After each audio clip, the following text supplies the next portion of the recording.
Oh,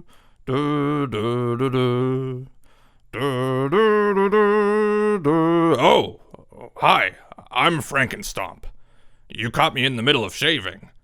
Why am I shaving? Because I've got a little fuzz face.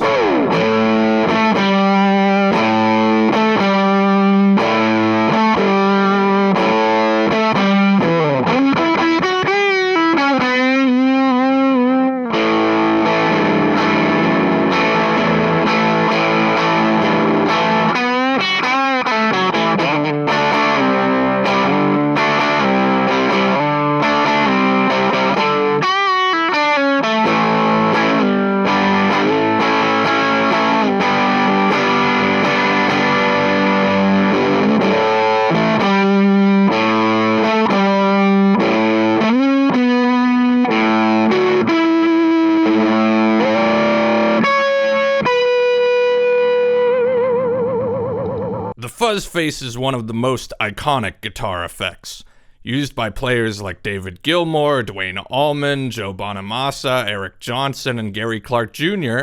It has a serious pedigree, but the guitarist whose sound is most inextricably linked with the fuzz face is Jimi Hendrix. Step on one of these, and it gives you a raunchy, psychedelic, acid blues rock vibe that makes you want to put on a headband and fire up your lava lamp.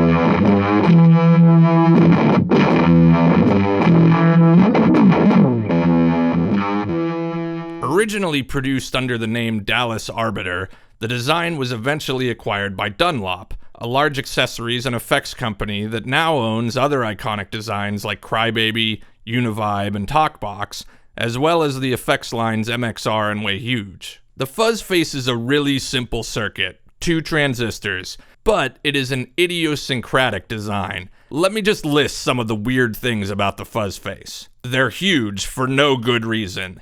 That's almost all empty space in there. They can sound bad with other pedals in front of them because of their picky impedance requirements. Plus, the input and output jacks are backwards compared to every other pedal in the world. The type of battery you use affects the sound. Many players think they sound best with nearly dead carbon batteries, which give them a warmer sound than alkalines or power supplies. Germanium fuzz faces can sound different based on the weather.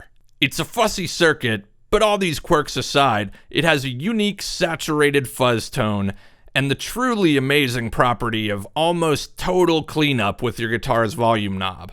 In an era where every fancy overdrive pedal strives for touch sensitivity, I'm still not sure that any circuit has beaten the dynamic cleanup of a fuzz face. There are 2 basic types of fuzz faces, germanium and silicon. The first fuzz faces were built with germanium transistors. This is the sound you hear on the first 2 Jimi Hendrix Experience records. On the plus side, these transistors sound warm and squishy, and they clean up extremely well with the volume knob. But they're really finicky, and they were prone to significant sonic variation and even failure due to factors as simple as the weather. In fact, there's a story that Duane Allman would store his fuzz face in a refrigerator or a freezer before recording to achieve a certain tone. Because of the instability and availability issues, it wasn't long before germanium transistors were replaced with silicon. You'll hear this sound on later Hendrix recordings like Band of Gypsies. The fuzz is harsher and spittier. These can be higher gain, but they don't clean up as well as germanium. Players have developed preferences for one type or the other, so most fuzz face builders offer both, and some even offer hybrids.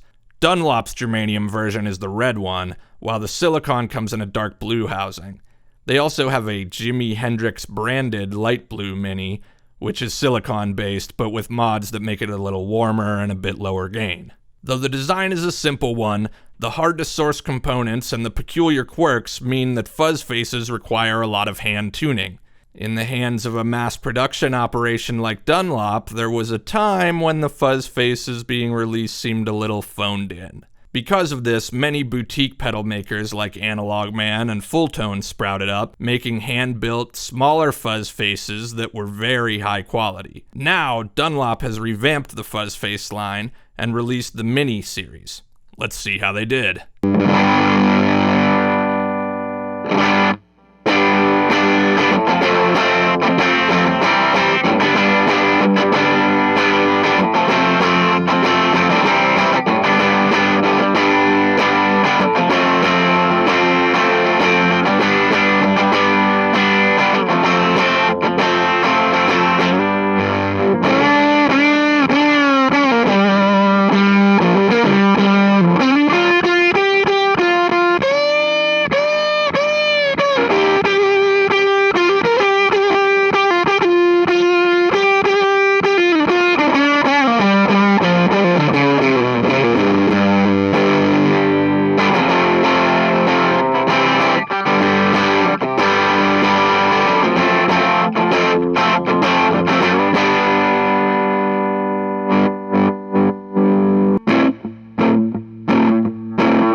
The best thing Dunlop has done with the Fuzz Face Minis is right there in the name. The size change is great. If you were one of the many guitarists who was avoiding this ridiculous flying saucer of a pedal because it doesn't fit on a pedal board, your wish has been granted. And, as a good Fuzz Face should, this pedal cleans up really nice with the volume knob. The price is pretty good too, though they were a lot cheaper when they first came out. When I bought this pedal, they were all $99. Now the Germanium version is priced up at $129, which makes it far less appealing compared to some of the nicer boutique pedals. But I'm kind of disappointed with the voicing. I find it pretty dark sounding, like there's a blanket over my amp. Oh, whoops, there is a blanket over my amp. But seriously, my problem is that with my rig, if I set my clean edge of breakup sound the way I want it, my Fuzz Face sounds way too muddy.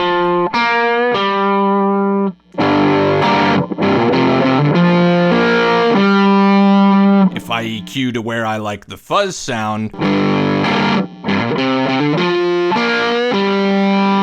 the clean is harsher than I want.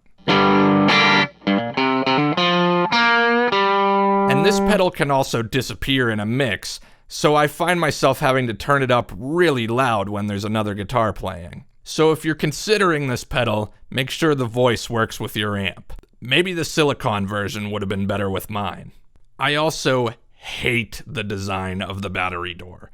It's so hard to open. I can't believe this was the best solution they could come up with. How do I open this? Now it's time for my frank view on who should buy this pedal and who shouldn't.